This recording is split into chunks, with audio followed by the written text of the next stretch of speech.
Welcome to Leo season. Are you ready to roar like a lion? Are you? I don't just talk stuff and repeat stuff. I'm living this stuff. And you can thank me for covering your astro. Leading out loud.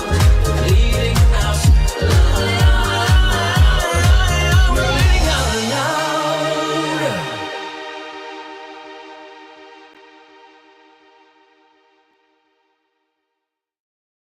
Hello, welcome to Leading Out Loud, the shift show serving spiritual realness and raw truth with a little bit of a wink. Ding! I am psychic astrologer Christopher Wotecki, the sensei to SeriousJoy.com. And I'm Scott Cruz, psychic medium with ScottCruzPM.com. So, Christopher, how was your week? We missed a week last week. It's been a lot of energy, right, going on last week. So, what's going on with you? How you feeling? I had shingles. I had paralyzation on the left side of my face. I was like, I couldn't smile.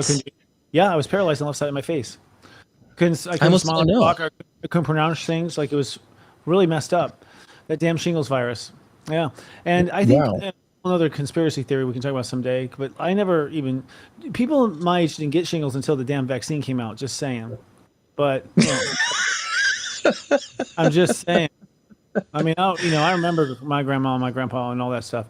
But it's horribly painful. It's really like, something probably engineered to kill you. I don't know. That's what it feels like. And I'm still in pain, but it's an excuse for pain pills, so it's good. Yeah, I mean, you've actually recovered pretty quick, because usually, people drag it out for like a month sometimes. That goes on for a long time. Oh, I went to war, dude, with supplements and everything. I went to war. I was like, I was pulling out, all the stuff from COVID, like ivermectin, like everything's just like eating everything.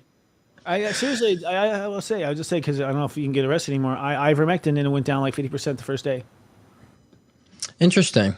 Yeah. Yep. I mean, I don't, my mom swears by it. She's into holistic medicine and all that great stuff. And she's used it too, and she's recommended it. So I don't know if I see, the thing is, people will just assume you're a Trumper if you, push that medicine. I just think, just understand, look, research the medicine, I would say, and see the effectiveness of it. But my mom swears by it too. We are not medical doctors, just profound psychics that know the truth of everything. Right. And just, we're not giving any type of medical advice here, just medical assumptions. Right. I'm just sharing with you what I did. Yeah. Go ahead, sir. Exactly. Yeah, no, exactly. And by experience, I say sometimes people can, when a lot of people go to their doctors, I get a lot of clients and they just don't get the information. They don't get the right, tactic and right, synopsis. And so they don't know what else to do. So sometimes hearing other people's experiences is very beneficial. Like, oh, that works for me. Okay, let me try that. If it's not harmful, of course, And sometimes the idea that you have a placebo and not even taking a medicine will make you cured. It's weird, funny, isn't it? Well, isn't that funny that that actually exists, that the placebo effect actually is a scientific study, that people actually can cure themselves just by believing it? I mean, I'm not surprised. We actually tell them anyways. 25% of the test group heals themselves with the idea that they might have the medicine, and it's like, and you're not marketing that. Right. Why isn't that the advertisement there? Sugar pills. And so, how many real medicines actually are sugar pills? You know what I'm saying? We'll have that at 11. But actually, we have a lot of retrograde energy. 11. We have a lot of retrograde energy going on in astrology, and the result in the world. We're going to talk about the lies we tell ourselves. But first, let's talk about truth or fiction in the public space with our newest game, Conspiracy Theories. We need music here. Yeah, thank you. Yeah, so just in this imagine little that. game, you're going to say, I guess, truth or fiction to each of these alleged conspiracy theories. Truth or fiction.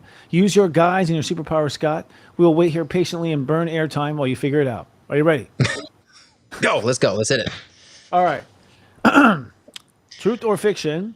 Is Trump on the Epstein list? I mean, Stevie Wonder, Ray Charles, they all can see that one. That's the truth. Come on. Were they on the Epstein list? Okay. I'm not sure what on the Epstein list, does this assume, by the way, on the Epstein list that you ate babies in the whole 9 yards? Like, is that the assumption you're on the list? I don't know. Well, I think there's a lot of different things. There's those who want to see prostitutes or have their massages and pretty girls, pretty women, and then there's the trafficking, then there's the child stuff. So it's very dynamical, of course. Yeah. So I feel Trump is on the list because of the fact that he likes to be pretty young, pretty girls, and like to have access to that through, of course, Epstein. So that's my vibe. Okay, our next topic, was Clinton on the Epstein list, truth or fiction? I don't know. I mean, Hillary. You know what? You know what's funny? Because like my mind says one thing, my vibe says something else. It's interesting. My vibe says no. Huh? Interesting. That's because he paid my to get off. mind's like, oh, of course he is, but my vibe's like, no, I don't think there was any association there. Yeah, I have to actually say, when it comes to Clinton energetically, I don't feel like super gross young kind of stuff. Like I feel, you know, like most men his age in Arkansas, down to 17, they're flirting with. Well, and if you think like someone who actually does it in the Oval Office and it isn't really that professional, like to cover it up, you know what I'm saying? So they were that blatant about it, right? And someone who worked for him. So I don't think someone who has been in that kind of world would know how to cover it up. And so I just feel like he's just one of those horny bastards that, you know, had an affair. And I don't feel an association or connection actually with Clinton. Yeah. I think we've been made to think lots of things. Okay, what about the existence of a deep state? Truth or fiction?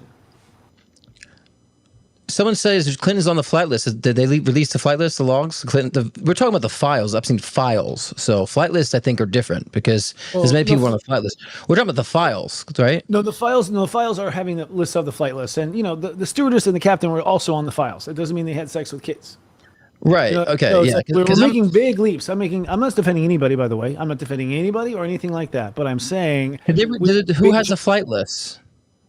Oh, you have to have a list of everyone who's on your flight whenever you fly. No. I'm saying, but how does this person know that they're on the flight list? They released a flight list? Yes, it's part of the evidence of the case of Epstein that's now allegedly being opened or not opened.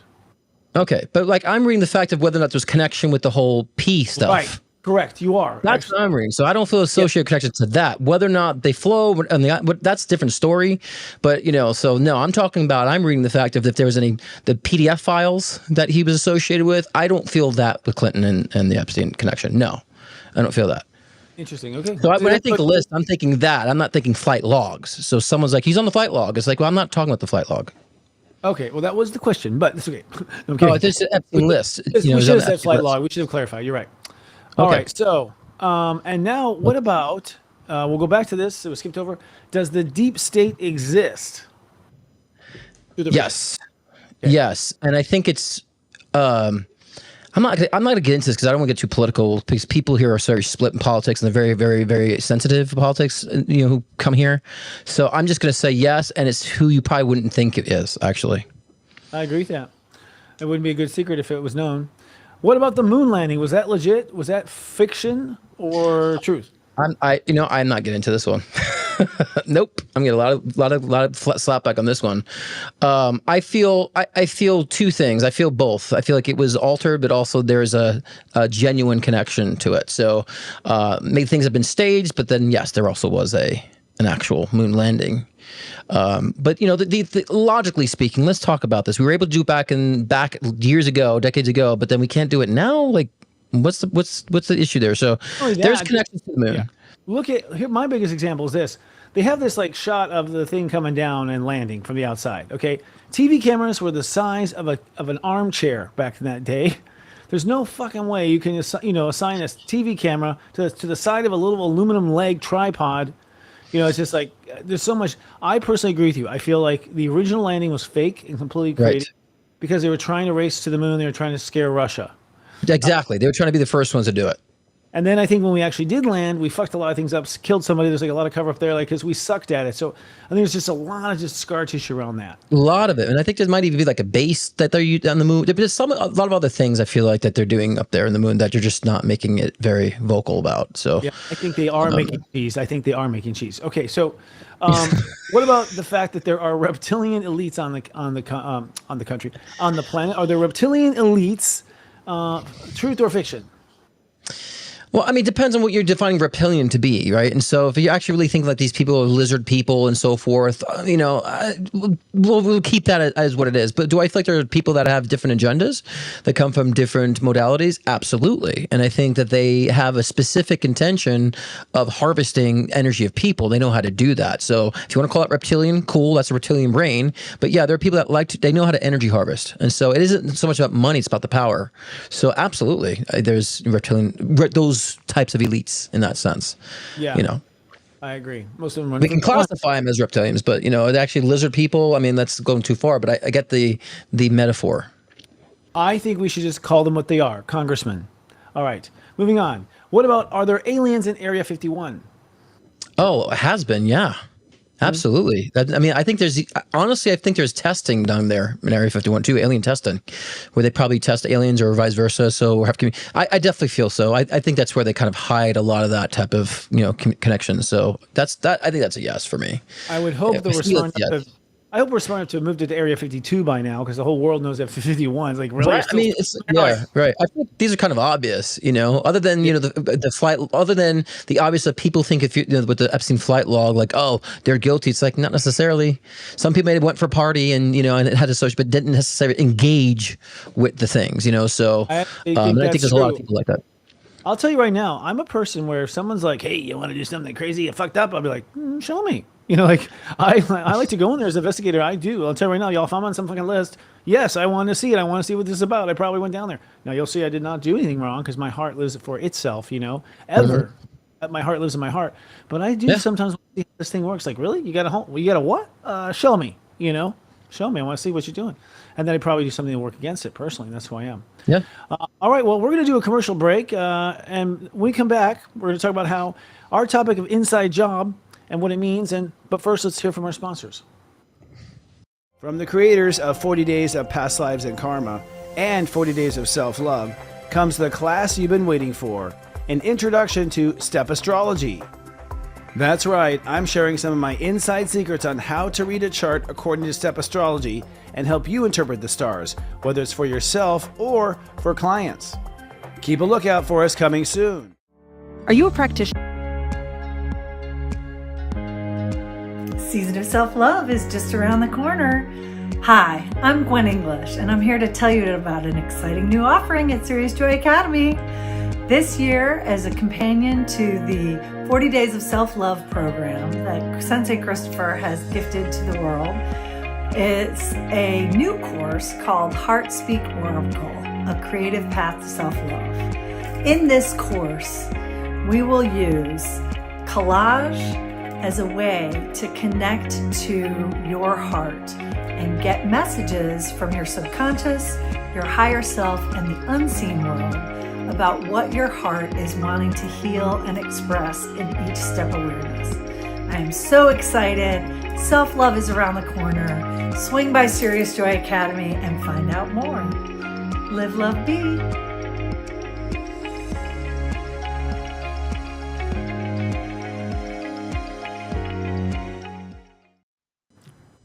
Okay, that was Gwen English, actually the principal of our Serious Joy Academy, which, Scott, we've like split off some of our company and just made a school. That's what we're doing, to keep it all in one nice little place. And we're teaching it's astrology, and she's doing an oracle card deck based on the 40 Days of Self-Love. And this potent time of the year, what I found out once upon a time is that if you carry an idea in your heart from Leo 0, which was yesterday, all the way to Virgo 11, it pretty much happens automatically. It just happens. Yeah. Like, you don't even try, concentrate, do meditation, channel demons, nothing. It's just a simple 40-day exercise. So it's a journal exercise. The 40 Days of Serious Joy, the 40 Days of Self-Love are free if you're a Serious Joy subscriber for $3.99. Or if you just want to a la carte and pay for it on your own, you can come to Serious Joy Academy. That's all I have to say. A la carte. All right. Tasty. Yum. Okay, so you're not good with like little thingies. So let's talk about what's going on out in those planets and energy and stuff. I guess I'll open up this talk. We got a lot of things retrograde, man. Mercury went retrograde on Friday, 15 degrees Leo. That ultimately is that our mind will be rethinking what is a loving life anyways, what is fun. The sun obviously entered into Leo yesterday. We all felt that because we suddenly started checking our hair 40 times a day. We have a new moon tomorrow at 2 degrees Leo, which means you're going to invest in a new feeling about yourself, especially as it relates to self-love. Do you feel the love with yourself? Some people go, I love myself. Yeah, but do you feel it? Because if you don't feel it, it doesn't really count, actually. And Mercury will square Black Moon Lilith at 13 this coming Friday, July 25th. And so that'll probably be a shift show, some crazy stuff, and you'll realize it was all a bad dream. So overall, what this is the introduction to Leo energy for us, Scott. And what that means for the individual is it's a deep exploration of your heart. And if you loved yourself, you'd be happy. If you loved yourself, you'd be happy. That's stupidly simple, right? Yeah. I feel too, we're coming out of a lot of conflict too in the individual level and collective levels too. And I feel like a lot of people maybe have been pushed to a limit within the past week of, patterns they've been doing before, subconsciously, unconsciously. And I feel like that's been brought to the table now. And I think that even if you guys have been going in the right direction and settling things in your lives and things going great, there was that little bit of a push of that unresolved that you've been having subconsciously to bring it to the table. So now is an important time as we're going, as you said, into Leo season to start focusing on heart-focused, heart-based. And that means really what you're feeling. Because I always say, when we talk about coming from the heart, it always sounds cliche to a lot of people, right? And so I'm just like, what do you feel? Like, what do you truly feel? Forget about the bumper sticker stuff. What do you feel? And are you just more consumed about what you're reading in the newspaper? Is that becoming what you're thinking about? Are you being defined by what you're reading and hearing? Because a lot of people I just see, especially in comments and chats, they're just parrots. You're just parroting bullshit. They're not actually doing any sort of intellectual thinking, right? So just parrots, and they think they're sitting on their throne with being a parrot. And so we have to understand there's nothing original about what you're repeating. So we got to understand now, moving into Leo season, originality. Like, what is your own particular specific voice?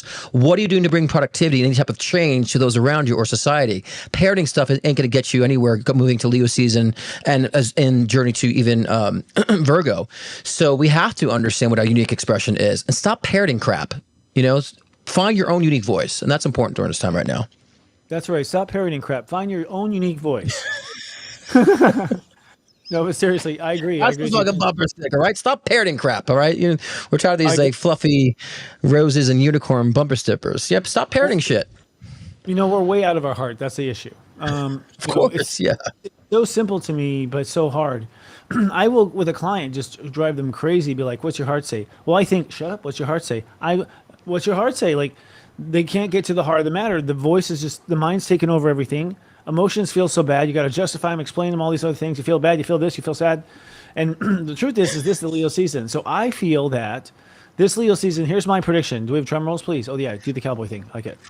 So.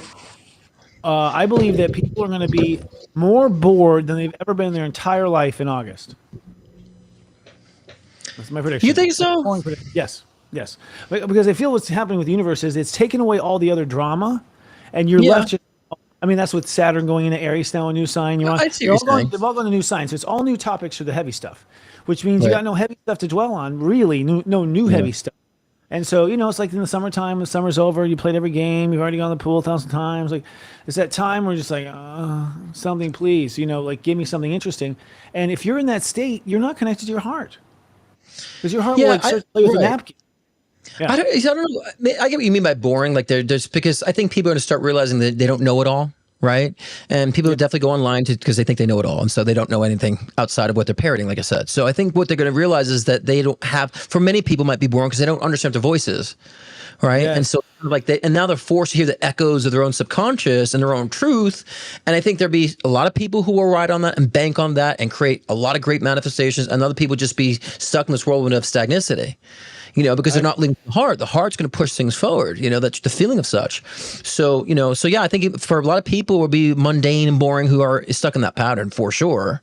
But a lot of us be kind of like entrenched in our passions and entrenched in our work and things will be blossoming. So I feel a lot of very busy energy, productive energy for the other half as well. I agree, actually. I agree. I went extreme on that. I feel I'm a little extra somewhere. But you're right though about it. But you're right though, I feel you're right in the sense that the people who are disconnected will be bored as hell, but I do think there's a huge generation that watch this show who is inspired, and you're going to find your creative inspiration just start to burst through the roof or through your chest and up around. And I've already felt that creative. Even when I was sick with shingles, I was like, if I could just get up and write, because I was being so inspired there, and it was kind of crazy. So let's get on to today's topic. You should have made a shingle jingle. You should have wrote a shingle jingle, and that should be something you brought to the table. We could be singing now. I mean, what the fuck, dude? Come on. Once we figure out how that was researched and released to the public, I will. Christopher. It'll be like the Schoolhouse Rock of shingles. Shingles. Yeah. So today's topic is how and why do we lie to ourselves? How and why do we lie to ourselves? And, see, I'm so good at lying to myself, I don't even know I'm lying. That's how good I am. I'm a good liar. But what about like stuff with ego traps, for instance? Like, how do we lie ourselves about ego traps? How does that happen? Well, you're not a lion, you're a bear. Well, look, I think a lot of times people lie themselves for so many different reasons. The main, catalyst is, of course, fear. But what is the fear? What are they fearing? A lot of people are very much, fear of actually, the first thing comes to mind is acceptance, actually. There's a lot of people who are actually, they want the love, but they're afraid of what if I was actually accepted for who I am and I don't like who I am. So I'm going to parrot all this other fake shit and create this ego that I know it all online, right? Be the keyboard warrior, like a lot of people are doing, or repeat the news and think I know everything. And so there's the fake sense of power behind that. But what you're doing is just depriving yourself of growth, and you're also depriving yourself of truth. And also what's going on, we actually couldn't bring a great change. So I think those ego traps are just facades of those who really are afraid of true acceptance. Because if you can't accept yourself, of course, you're not going to allow anyone to accept you. You're going to run away from that. So I think it deprives us, these ego traps, they deprive us of true connection of self, true connection with others, and also with wisdom and intellect.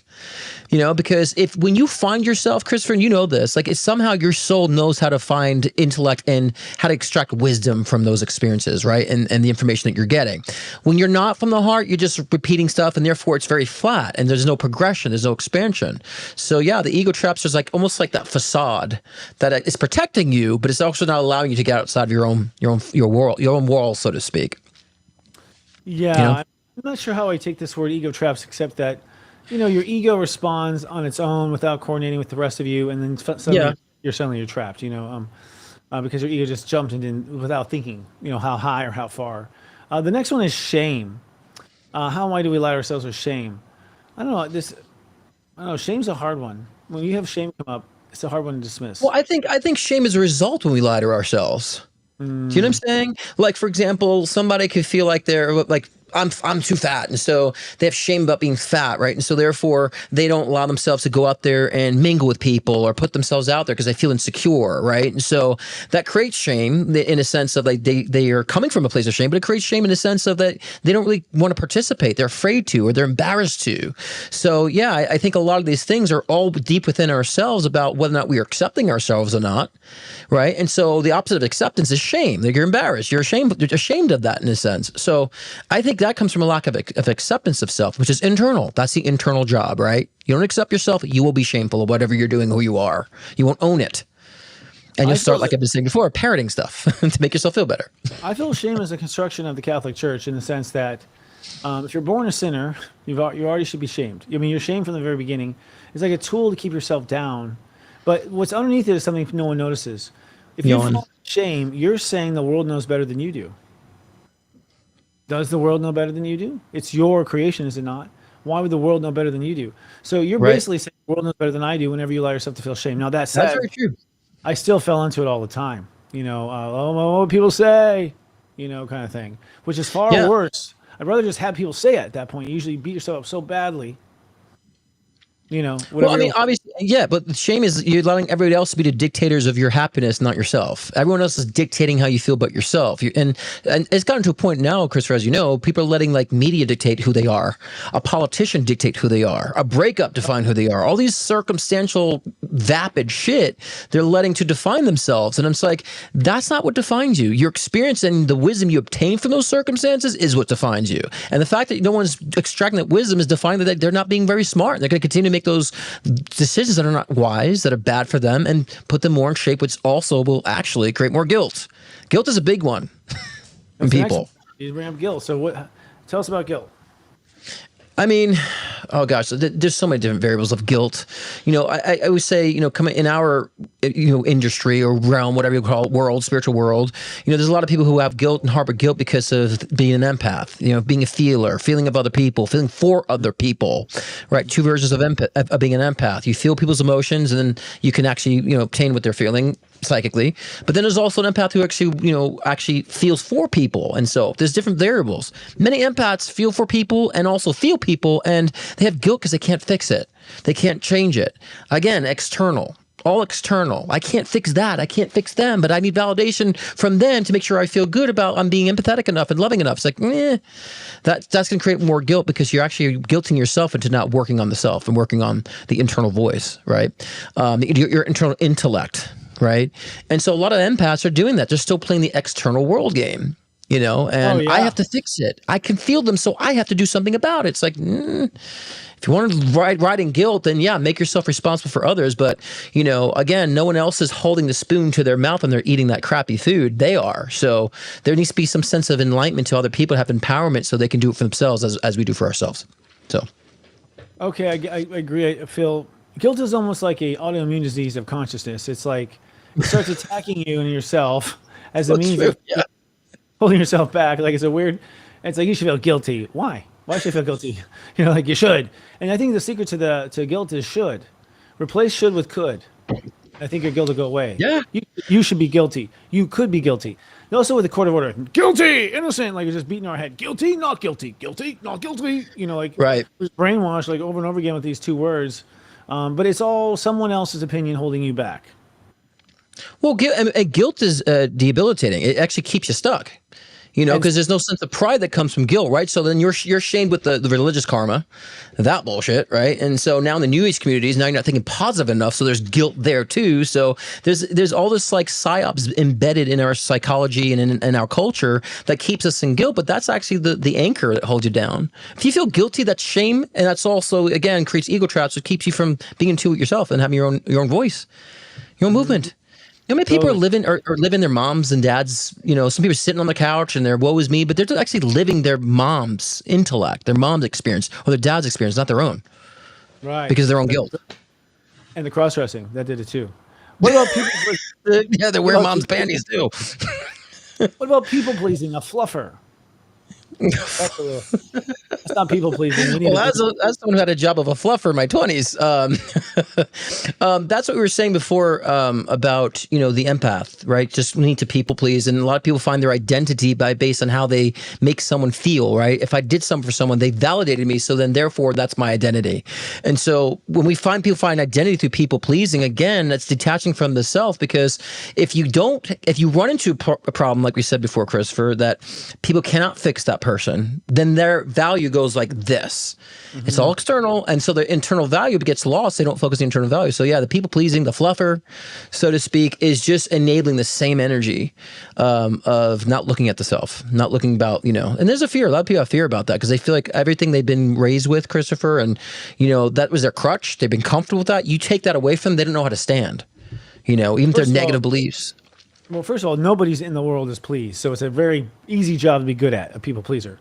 Like there's endless sorrow and there's endless unhappiness. There's endless. So it's like you can just go on for all night with that concert.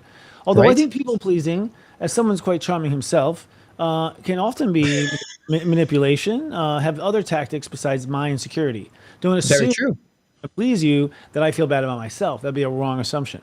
Right? There could be many other things why you're entertaining your guests, so to speak. That's true. That's true. Yeah, people use people pleasing as a way to, again, that conditional satisfaction, right, and so forth. It's just they just say the right things, reel them in, they just get the attention. So again, that was the other end of the empath is a narcissist, right? So that's what the narcissists do. Allegedly, but those are extremes. I think very extremes. People pleasing can be quite subtle. If you just say the right thing about to your wife about tomorrow, you're off the hook. You're like, just a tiny little thing. And then our final one is imposter syndrome, which I've never had imposter syndrome, honestly. I'm not sure. Have you?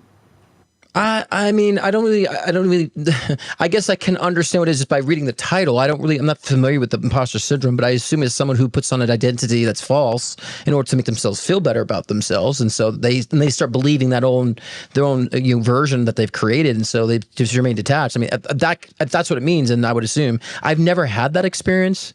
Matter of fact, I've always been, given shit because I think outside the box or do things outside the box. So I always get criticized. So I'm like, I don't care. So I even more so do the opposite.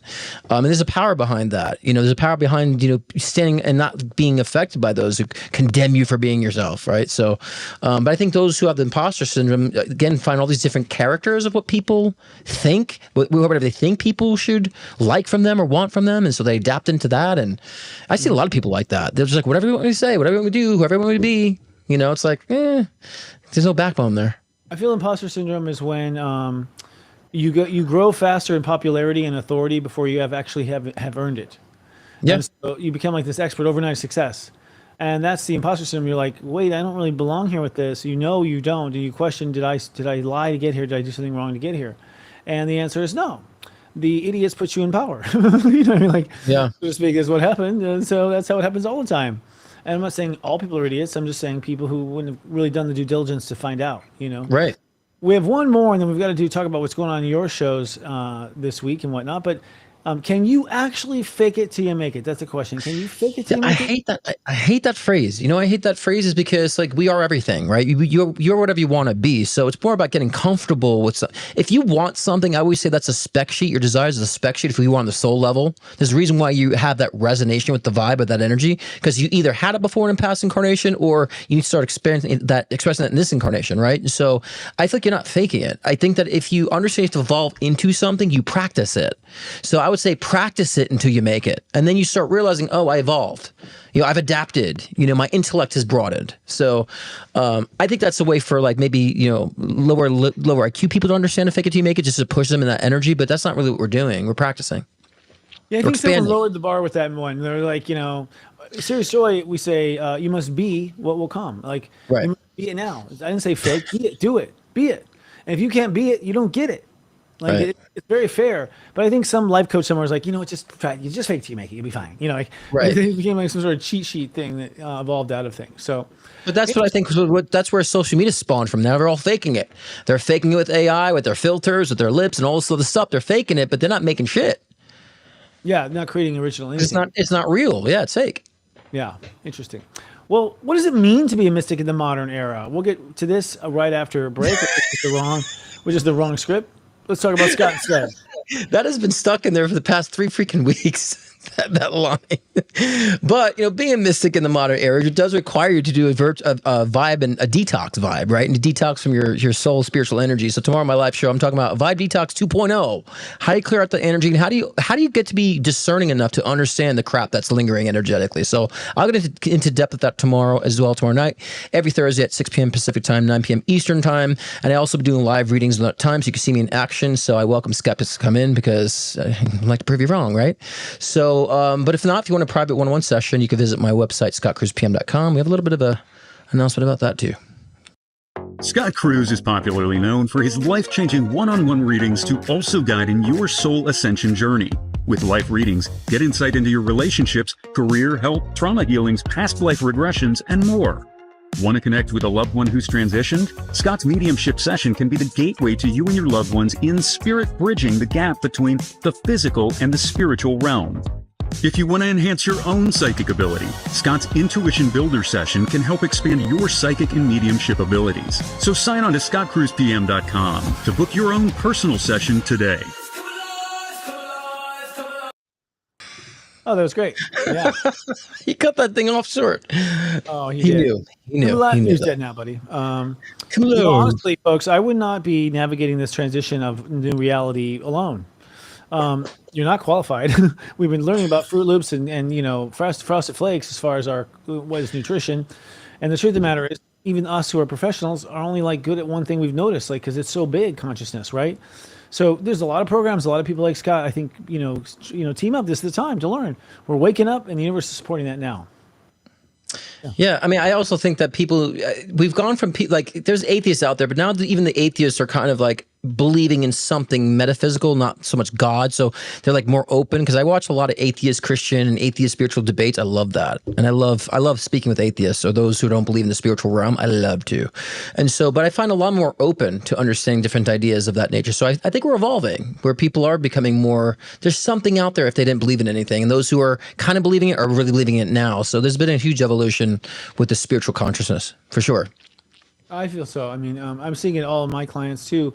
I don't know. I'm going to go off on a line here, because I think we just finished the show.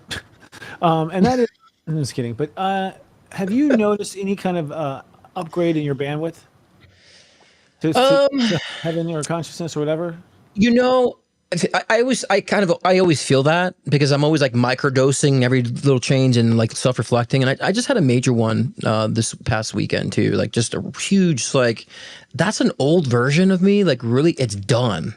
Like, so I definitely had a bandwidth, especially with the cups of vulnerability, emotional vulnerability even more. I had a huge expansion of that. And it was like a little bit of a little piece of old Scott Cruz that was lingering that came out and caused a very chaotic moment. And I was able to look at it and say, that's done. We're done with that completely. So definitely an upgrade. And that's an emotional thing that was kind of, still having that little bit of a Puerto Rican Italian chip on my shoulder that I was able to kind of fully flick off, the lingering essence of it. So yeah, I feel huge at peace now because of that, and just more calming, I would say, not so edgy for the unnecessary reasons. I will always be edgy with rants, but yeah. But we noticed it in the ratings. But just kidding. I agree. Actually, that's the work of Jupiter in Cancer. I feel what you're talking about, friend. Where we are emotionally maturing. Jupiter is forcing us to emotionally grow up. And people always think grow up is in terms of child to adult. Oh no, there's all kinds of levels of growing up emotionally. For instance, I saw in one case a young man who had a past life as like a war general, seriously, and thought he was the shit, and so it's just sort of walking through life, expecting to be sort of idolized. And it's like, that's an emotional maturity. That's an emotional expectation based on the old, right? And so the fact that you are leaning in with old feelings to control the new is immature, right? It's sometimes subtle. I have had some real, energetic shifts in the sense of, I don't know how to describe it. Just my ability to just feel out in the cosmos is like longer, Also, there's a lot of stuff now where people are like, oh no, this is happening and this is happening and this is happening and this is happening. And I used to be like, no, it's not. And now I'm just like, like not even being rude to them. Just like, this is an old game. I don't feel like it anymore. It doesn't hook me anymore. It doesn't get me anymore. It doesn't excite me anymore. Like, whoa. Right. Just so over it kind of thing. So and that's exactly what I felt about this little lingering version of myself. I'm over that, being in that energy, because, I was very like OCD perfectionist. I got that from my dad. My dad even has grown out of that too. And just getting so frustrated, things would be perfect in the right time. And like, I had a moment where just like it came out and I realized it's starting to affect things. That affects my life in a negative way. That has to go and I'm ready to let it go, and that was a big one for me actually. And so, more heart focus, less expectation, and enjoying the moments of things that I'm in. So, and that sounds very cliche too, but when you understand that, what it is to enjoy the moment, you really understand what it feels like to be in that state. It means 10 times more and it's more palatable than just hearing the term being in the present. When you know it, you understand what that is. It's amazing. One thing I've noticed about being in the present too, is that I feel the universe around me reacting with me. Like, I'm not kidding. It's like I'll come to a moment and suddenly the wind will blow and the wind chimes will ring. And it's like, I don't know where, I'm in the middle of the desert, So that's spooky shit, where I'm like, yes, that's going to be it. That's what I'll do. It's Native American town down there. It's very Native American land. So that's my neighbors. Oh, sorry. But seriously, I've had interaction like with the moment, like the reality in that sense. And a lot of things that used to just make me, waste the entire rest of the night, I'm just like, maybe not. Now, what it does mean is like the people caught in the old script, they just think I am getting worse and worse by the minute. So there's that. But for the first time, I'm like, I don't care if you think that. Go ahead. There's just a not caring anymore. Cancer is care. And what I'm finding with Jupiter Cancer is I care less and less. Not that I'm cold-hearted. I'm not cold-hearted, but I'm just not going to care about this. I'm not going to care about that. That care is sending energy. And energy feeds things and continues things. And so it's time to not care, I think.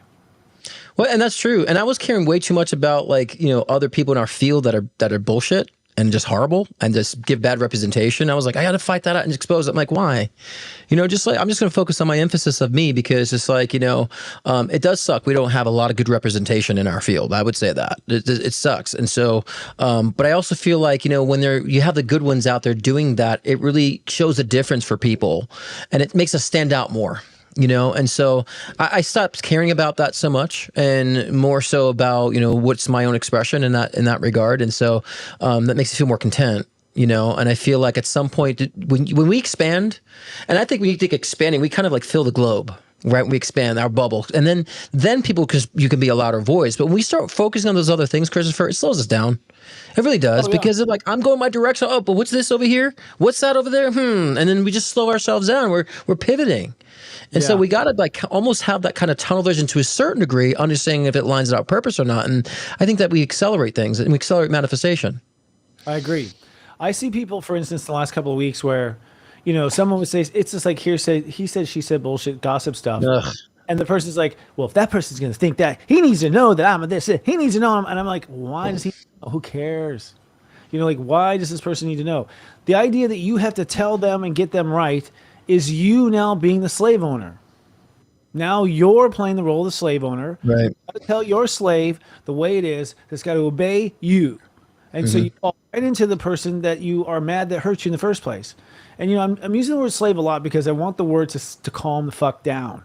Right. In the sense of it's been way escalated. Everyone has let themselves be enslaved by, the credit unions. Like, even though I was even thinking, the other day my credit went down because my credit will go down if I pay off my card too fast. My credit will go down if I, it's kind of designed to always go down. You know what I mean? Like, no matter what I'm doing, it's like this game that keeps moving. And I thought about in regard to like a lot of things we've been doing, that's the same thing. We've been trying to win some sort of game, some sort of credit game with who? Right. And I found in the last couple of weeks, I've finally been liberated from, getting caught up emotionally in any of those games. I'm not anymore. Right. I think the games are external results. Like, we have fun with the games when we're doing what we're supposed to be doing. Like, those external games are fun. They end up working your favor anyway. Right. So many people are so entrenched about money, so focused on money so much. I'm like, well, that's the game of money means that you're either creating value or you're not creating value.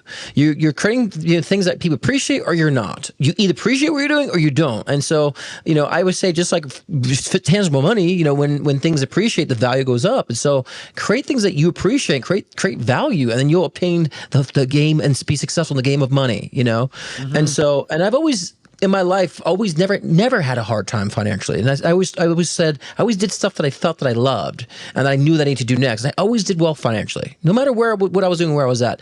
We always have down moments, right? Because I had moments of not valuing the self.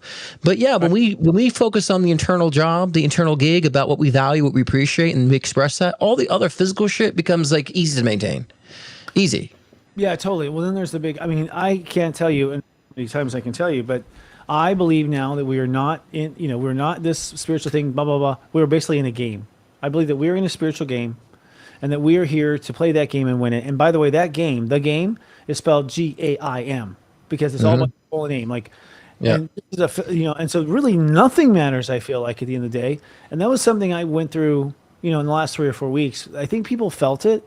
And they were like, ew, what's going on with him? Because I was just like, wait a second, none of it matters at all. I got through that and I was just like, seriously, I was just like, screw you. Like, everything I just thought was all part of the game. And at that point I felt liberated and then alone, like, nobody's out here with me? That kind of thing too. Like, it's all over the map because it's Cancer energy. Now we're in Leo though. So with Leo, I want to talk, we're talking about, how we can betray ourselves. And I think when it comes to love, we do that a lot. Because I just want to throw this out there. So when it comes to love, people go, oh, I love it, right? Well, I don't know. Because is your mind liking it because it fits in all the places? Is your mind liking it because it's an affordable price? But are you really loving it, which means there's a different relationship with the heart and it than there would be otherwise. And I think that we fall for the idea of love much more than we actually are in love. What do you feel about that? Well, yeah, the idea, I think people are trying to pacify deprivation of love. So a lot of people were deprived of love as a child, and so they've been seeking love. So like, I have to fill that hole. So I've been love deprived. So that's going to make me fill that hole. And so, yeah, they start seeking the external validations and the conditional love because the circumstance, they need the circumstance. And they don't recognize, and I had to learn this the hard way in my evolution through my abuse, conversion therapy, cult trauma that I've experienced in this incarnation, that I fuck everybody else. I'm going to do it for myself and love myself and find my own power through myself. And that's the most liberating, more highly in tune. You become more wise about things around you. You want to seek more wisdom. And so, because you find that internal love, that core internal love within. And then you start realizing, I don't need the relationships to feed me that love. I would want that. Like, I've been in partnership now and moved in together because I'm like, yeah, it's kind of a life where I want to kind of express that with the person, another person. So yeah, I think many people are just, they're love deprived enough to understand that if you didn't get the love from people, you're not going to get it from people either. You got to get it from yourself first. Agreed. And then you'll mingle with people who know how to express it and share the energy. Because again, when you're in the state of love, people don't understand. In the state of love means you're in full acceptance of self and acceptance of what's around you, right? And so in the state of love means that you're sharing that energy. You're not pulling or giving and swapping it. You're sharing it. Yeah, I agree. And I think when people fall in love, it's not that. It's that this person they found loves all the stuff about them that they didn't love before. And so now through them, they can vicariously love that part of themselves, and they're in love. It's like you bridge like this outer area back in kind of thing. Right. But the reality is you are source, you are creation. If you don't love yourself first, nothing will love it either. Of course. Well, there's so many people too, because they've been so deprived of love, they became okay saying, I'm okay being alone. I'm okay not having anybody. I'm like, well, you're not going to feel that way when you pass on and have your next karmic experience. You're going to now need to understand what it's like to have people around you and not isolate, because isolation is the other end of the spectrum, where I think people just find it comfortable in that uncomfortable energy. It's like isolation is still self-depriving and self-deprecating. Like I said, deprecating and self-defecating, because we do take a shit on ourselves when we isolate ourselves and say to ourselves, no, I don't deserve it. I'm good being alone, watching my television, drinking my coffee and tea. I'm like, are you really from a higher level, or are you just living in a loop? And when people live in a loop and they realize they're in a loop and they snap out of it, it's like it could be very devastating for a lot of people, but also very liberating too. Oh, I knew I was in a loop all the time. I mean, I have a brain that just, I don't know, I was wired that way from a past life, but I could see a kid like, here it is again.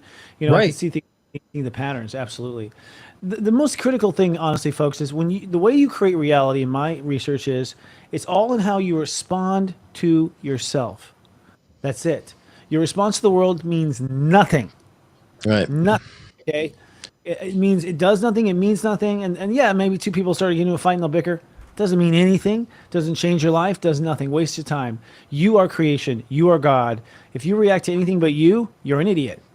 Basically in the God consciousness, not to the world, but because you're the one making it happen. So why would you be yelling out the window? Right. We have been taught this, though. We've been taught this, so it's not our fault.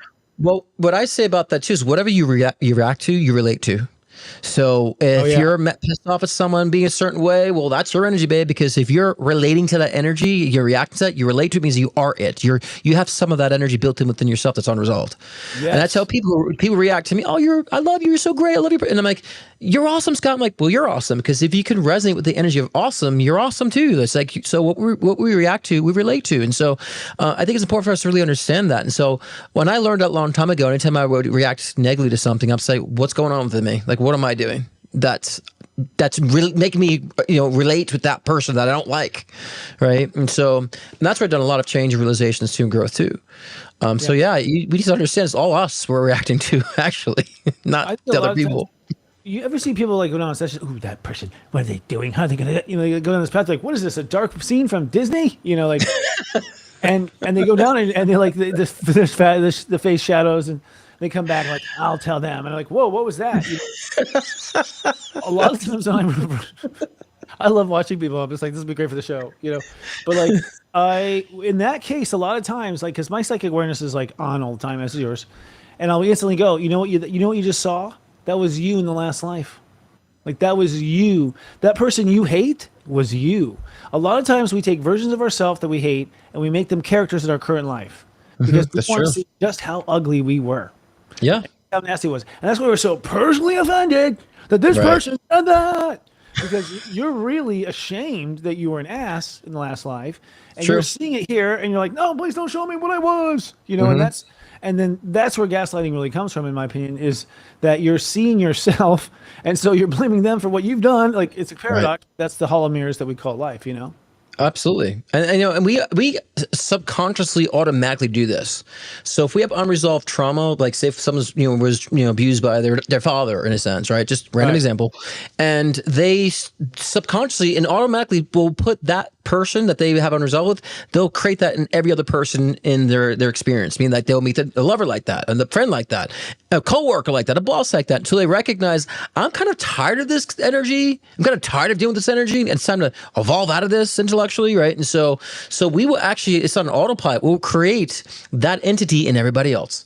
And that's why everyone says all men are cheaters, all men are abusers. Like, in your world, maybe that you're creating, but like in my world, I don't have that experience, right? And so it's so mind-numbing when we do this. We actually think, and it's so irrational, that the whole world is that way. That's how blinding, those unresolved can be, It's incredible. I just wonder when these kind of games will drop. In this Leo season, as we go into, if your heart if you don't feel better and relieved, you're not moving forward correctly. I mean, the heart is like such a compass. You know, it's like if I said to you right now, which would you rather eat, raw turtle meat or a hamburger? What is it, Scott? You know, your heart knows exactly it's the raw turtle meat. No one has to tell you that. You know, the point is like that knowing of the heart. It may seem simple and childish, but it's your truth. Mm-hmm. Heart likes it. That means you're like it. Yeah, I like what a commenter said. Like, life is paradoxical. Once you understand the format of life being a paradox and duality, then you pretty much understand how to live your life and master it, and not obtain physical things, and actually really feel out what your own purpose is. And that's from the heart. That's the peace people talk about. That's the flow people talk about, not the flow of like, oh, I manifested something because I said it 567 times. I manifested money and the boyfriend. That's not peace. You know, it's that peace that we're talking about. That's a true peace. And then you manifest those things easily. Life becomes like your playground. Totally. And I think for this next week, I just want to put out there, since people are watching, saying, damned, that, you know, that this week you pay attention to how you respond to yourself. Like, oh no, I broke this mirror. So fucking what? Like, you know, in that moment, you want to be the coolest parent in the world. Like, fuck it, baby, who cares? You know, like you have bring that part of you that is like, God, like I created all this. It doesn't matter. I'm not going to make it matter anymore. Catch yourself in the act of creating drama is what happens. And instead, just love yourself. Go, I love me. I get away with it. Now, you may think a narcissist is built that way, but they're not, actually. It's different. Their ego's overcompensating. They're using the world in the game to convince you. Right. To convince you. They're idiots. They don't realize they don't have to convince us. So narcissists, you're idiots. You don't have to convince us. You can change the world without even talking to us, actually. Right. And that's what we're coming to be. So this next week might be the hardest. Just want to put that out there, Scott. Like the hardest in the sense of you might have something, you might remember something you're so ashamed of, and you just can't think about it. It just makes you feel so bad. And it's like, well, time out.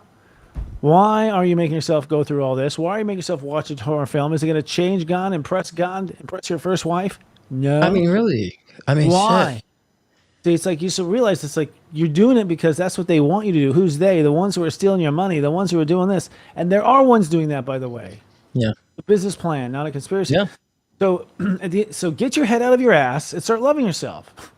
That's my final. Well, and the goals to be objective and unaffected about everything. Like if you're just objective, like, hey, like I'm here growing as a person, you know. And I always use the simple bike analogy. When you're a kid riding a bike, you fall off the bike. You don't condemn yourself. You weren't damning yourself or look back and say, God, I was so stupid. I fell off that bike. You understand. You were trying to learn that. You were young, and so we're evolving as a soul. So we have to understand too. We're learning lessons as well. We can't beat ourselves up because we didn't get it right or we did something wrong. Like that judgment is not in the state of love. Judgment. That's not being in love. No. Say, okay, no. I did that, so we can maneuver here. Let's pivot here now and go this direction too. And you know, we need to maintain that during this next week in that objective, unaffective energy, because I think it's going to allow us to see a bigger picture, and we become less judgmental about other people because we understand that they got a whole process that they're fucking going through, and it makes sense when you understand their process.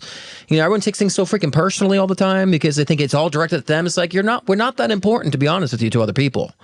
Yeah. You know, we're really not. No one really cares what you're wearing. No one's paying attention to that. You know, so and so that's a lot of arrogance that's built in on unintentional arrogance built in because we're not being objective of our own evolution. You know, so I agree with you. It's important that we do it this week. And I was kind of always ahead of the astrological curve, so I kind of did that difficulty and called it out. So I guess I have to counsel my own clients about how to do so. But yeah, I agree with you on this week coming ahead. It could be challenging, but also be very healing and releasing too. I just if you do it right. I don't think you get it.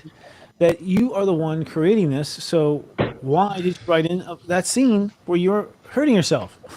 Yeah. Why are you writing these scenes? Because you've been told to and brainwashed to, and told that there's like some sort of like outside thing you have to do to make the inside work. And so I think we're on the precipice of a major, interesting epiphany. We didn't want to call it Renaissance. I don't know if we've been talking to you, Scott, with it. Like, it's not a Renaissance, but it's like it's something where I don't know what it is. There's going to be a great Wittekism there. Some word that means like that you've taken back your creative control of your reality. Yeah. Well, and this is the thing too. The maker, everyone just talks about this Matrix thing. They're a slave to the Matrix. I've been seeing a lot of people talking about the Matrix. Matrix, like the Matrix is the game board. Like I like to compare it to a game of chess, right, Christopher? Like we play chess. There's rules and parameters of the game of chess, and there's opposition. We get to have the free will choice of how we move our pieces.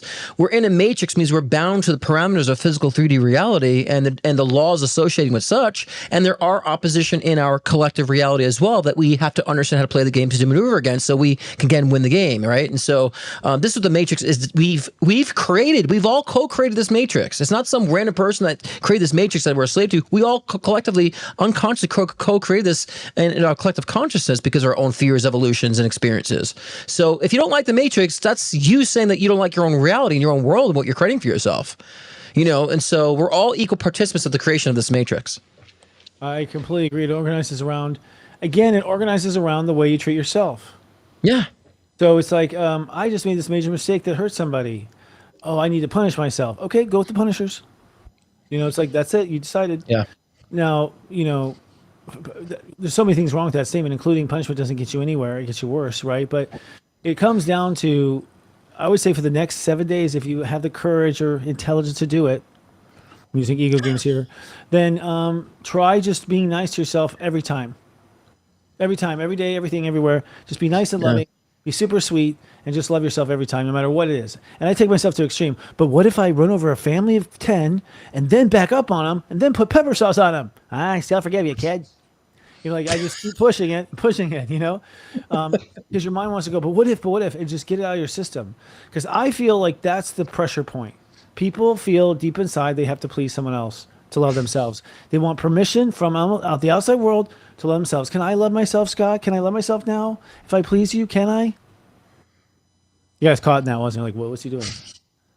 No, I mean I agree with that. It's a people pleasing thing, and it's just so it's actually very isolating if you think about it, because you're not really allowing yourself to expand if you're in the people pleasing conditional circumstantial expression, and so and I think a lot of this has to do again with us understanding that how are we participating, and when we say love ourselves, I think people just like yeah again, it's cliche, love yourself. I know we hear it all the fucking time. We see the bumper stickers, we have to live, laugh, love, fucking pillows everywhere. It doesn't work, right? So it's like love just means you're putting love into whatever you're doing. If you fucked up your body and you're overweight and you don't like it, put love into your body. That's loving your body, not just saying, okay, let me just love my fat. It's like, no, you don't have to love your fat, but put love into your body so you stop creating more fat. Put love into your social experience so you start creating, relationships and connections. Put love into it. And so many people don't miss the mark when they say about loving themselves. They think they're supposed to love the badness. It's like, no, putting love into it will evolve it and change it. So that's being in the state of love. And it's important now, Leo time, to really understand that what it is. Otherwise, like you said in the beginning, Christopher, people be bored or not knowing nothing's moving in their life, if they don't do that. Right. You're going to be bored. Yeah, absolutely. And the love is the thing. Sometimes the most loving thing is the hardest thing. It's like, okay, they just told you you're getting lung cancer and you do love to smoke cigarettes, but you're getting lung cancer. If you really love yourself and you really want yourself to have a good time, what's the answer? And a lot of times it's something hard. And that's the difficult one, that full well you've been cheating this whole time in lots of different areas. Right. And just buying your time. But if you really loved yourself, you wouldn't do it anymore. So prove it or get off the pot. Yeah, right? Piss, go to the pot. Come on now. Let's do this, right? And so it's simple. It's a very simple formula. And again, so many we say this all the time. When people get in a state of love and they want to focus, they're afraid of being selfish. I'm saying, and we always say when you come from the heart, it's not selfish because you naturally want to share it. You naturally want to participate and express that. And when you're, again, in the state of love, it expands. That's a positive energy. Positive energy is an expansive energy. Negative energy is a disconnecting, separating energy on the fundamental level of what those negative and positive means. So when you're in a state of love, that's a positive energy. It means it expands. So it means it has to go outside of yourself. So don't be afraid of being selfish. Totally. It's okay. Well, you might have to for a little bit. You are selfish. You're not controlling any other person on the earth ever. You're just yourself, period. Yes. You're not supposed to be we-ish. Why would you be weird? You're selfish. Totally. And here's the other thing. If you need another person, yes. Like I'm going to show this person what this artwork I did. And if you have to show someone to feel good, you're hooked. Like you're a slave to them. You're making all of your love decisions go through them. You're giving them the right of refusal about whether or not you're lovable. And that, yes, it happens by not, by accident how we fall in those things or over centuries. But the reality is, if you're not happy right here, right now, without anyone in the room, you're not evolved. Right. All right, it's a good way to end it. You're not centered either. And isn't it funny how we say, oh, they're self-centered, how people like deem it as a negative? Usually selfish people in a negative sense say someone who's focusing on themselves is self-centered. But since when to be centering with yourself a negative thing? Right? No, I mean, I think it's all designed to like fuck with your head so you don't get there and your opponent can win. Right. But usually people who are like, usually people who need those people, the selfish people that need someone else will call someone self-centered when they're actually are centered themselves. So being self-centered is actually the ideal, is where you want to be. A good thing. It's like you athlete winning the Olympics, always focused on you, always focused on nutrition. You're so selfish. Yeah, you're like, what else am I supposed to do? Forget about my own life and focus on you? Well, who's the selfish one here, right? So, exactly. Let me entertain you. That's what I'm here born for. So, that's it. Entertaining you, Scott. You've got a show tomorrow night. Yeah, we talked about it already. Oh, one more preview. Okay. I will say in my final barking, we do have at Serious Joy the 40 Days of Self-Love. That's free to anyone who subscribes to SeriousJoy.com right now. It's a journal exercise. You do it every day, and you'll come out smelling like roses. And you just have to see for yourself. And if you don't do it, well, then stop whining, okay? And then secondly, we have Intro to Step Astrology courses. The first time I've ever taught these things. This is the Jedi Force. There's some magic here. If you think you've heard it all, no. I've actually only revealed this much of the step system, and it goes this deep. So we're going to start digging in some of the secrets of this class. That's at SeriousJoy.academy. Okay? Audio Jungle.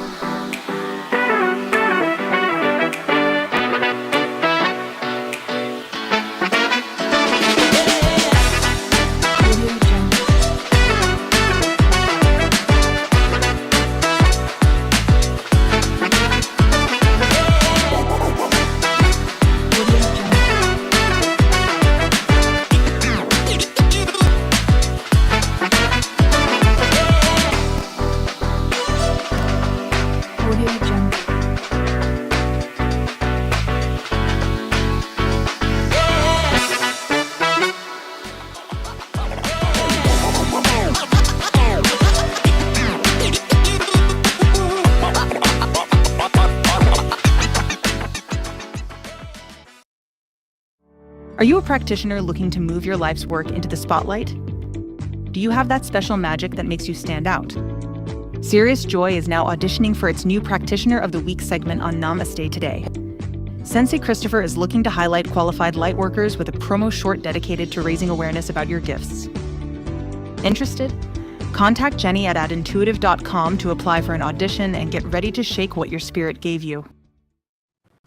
Okay. Shake what your spirit gave you. It's like shake what your mama gave you. That's what it reminds me of every time I hear that song. Remember, shake what your mama gave you. Remember that from the 90s? Do you remember that song? Oh yeah. Uh-huh. No, I don't remember. If I heard it, I probably would.